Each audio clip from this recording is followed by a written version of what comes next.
The crammer's friend. That's how many college students refer to medication used to treat attention deficit disorder. Sometimes taking ADHD medication seems like an easy fix when that's not really the source of the problem. Difficulty concentrating, hyperactivity, and impulsivity impact everyone from time to time, but for someone with ADD, these problems are much more severe. If I were sitting in a Chinese classroom, I didn't understand Chinese, that's kind of the way I would be. So doctors prescribe stimulants to bring people with ADD, like medical student Rebecca Jewell, to the same level as their peers.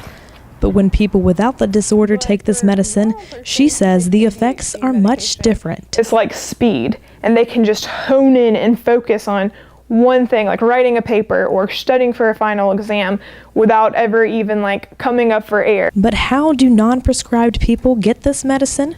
Research suggests doctors are diagnosing too many patients. That's pretty much like they're handing it out like candy. And I think that's a huge issue. The Centers for Disease Control says ADD diagnosed in children aged 4 to 17 has increased 16% in the last 6 years.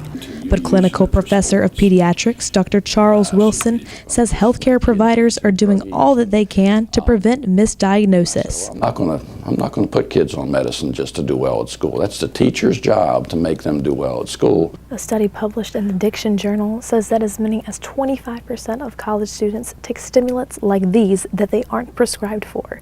In the heat of final exams, who knows how many students here are abusing medicines like this?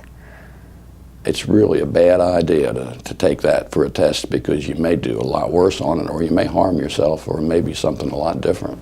A lot different, like the possibilities of vomiting, loss of sleep, or even cardiac arrest. I've had my doctor talk to me about, if this becomes really problematic, then he could put me on a sleep medication.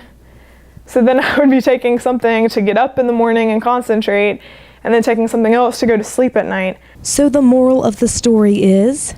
It's just not good to take a strong medicine, a stimulant, if you don't need it. Jessica Jewell, Pirate News Network.